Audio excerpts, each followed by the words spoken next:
ምዕራፍ 9 የገባዖን ሰዎች ኢያሱን እንዳታለሉት።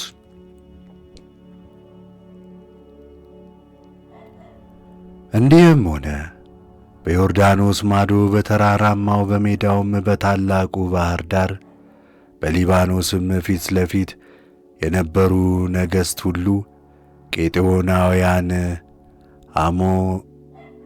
አሞሬዎናውያን፣ ከነዓናውያን፣ ፌርዜናውያን፣ ኢዮናውያን፣ ኢያቡሳውያን፣ ጌርጌሳውያን ይህን በሰሙ ጊዜ ኢያሱንና እስራኤልን ሁሉ ሊወጉ አንድ ሆነው ተሰበሰቡ።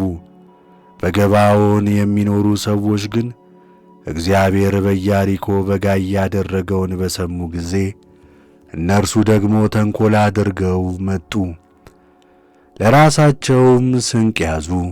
በትከሻቸውም ላይ አሮጌ አይበትና ያረጀና የተቀደደ የተጠቀመም የጠጅ ረዋት ተሸከሙ።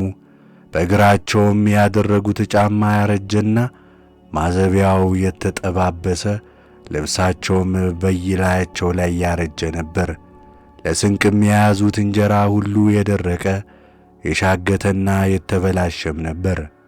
ወደ ኢያሱና ወደ እስራኤል ጉባኤ ወደ ጌልጌላ መጥተው ለኢያሱና ለእስራኤል ሁሉ ከሩቅ አገር መጥተናል፣ አሁንም ከእኛ ጋር ቃል ኪዳን አድርጉ አሉ።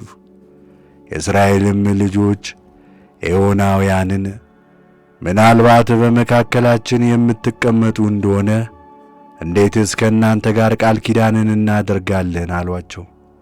ኢያሱንም እኛ ባሪያዎች ነን፣ ከሩቅ አገር ነን አሉት።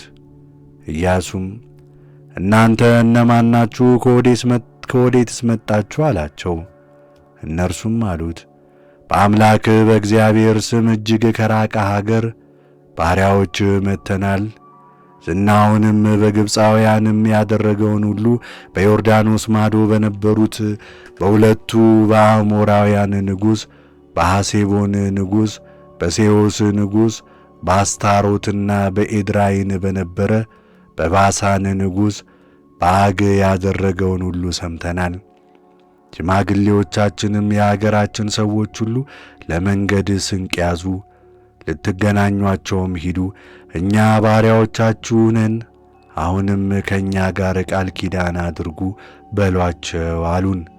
ወደ እናንተም ለመምጣት በተነሳንበት ቀን ይህን እንጀራ ትኩሱን ለስንቅ ከቤታችን ያዝነው፣ አሁንም እነሆ ደርቋል ሻክቷልም። እነዚህም የጠጅ ረዋቶች አዲሶች ሳሉ ሞላንባቸው፣ እነሆም አርጅተው ተቀድደዋል።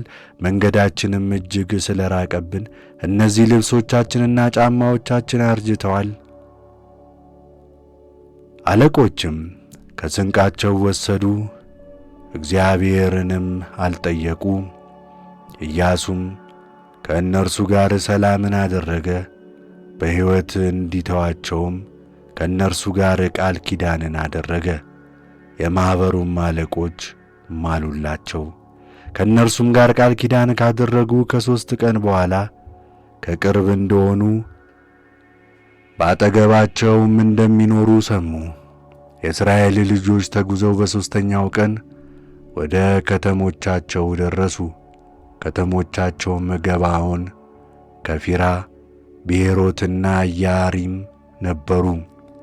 የማኅበሩም አለቆች በእስራኤል አምላክ በእግዚአብሔር ስለማሉ የእስራኤል ልጆች አልገደሏቸውም። ማኅበሩም ሁሉ በአለቆቹ ላይ አጉረመረሙ። አለቆቹም ሁሉ ለማኅበሩ ሁሉ በእስራኤል አምላክ በእግዚአብሔር ምለንላቸዋል፣ ስለዚህ እንነካቸው ዘንድ ምንም አንችልም። ስለ ማልንላቸው መሐላ ጥፋት እንዳይሆንብን ይህን አናድርግባቸው፣ በሕይወትም እንተዋቸው እንግዛቸውም አሏቸው። አለቆቹም አዳናችሁ፣ ለማኅበሩም እንጨት ትቈርጡና ውሃ ትቀዱ ዘንድ መደብናችሁ አሏቸው። አለቆቹም እንዲያዘዟቸው ኢያሱም ጠርቶ እናንተ በመካከላችን የምትኖሩ ስትሆኑ ከእናንተ እጅግ የራቅን ነን ብላችሁ ለምን አታለላችሁን?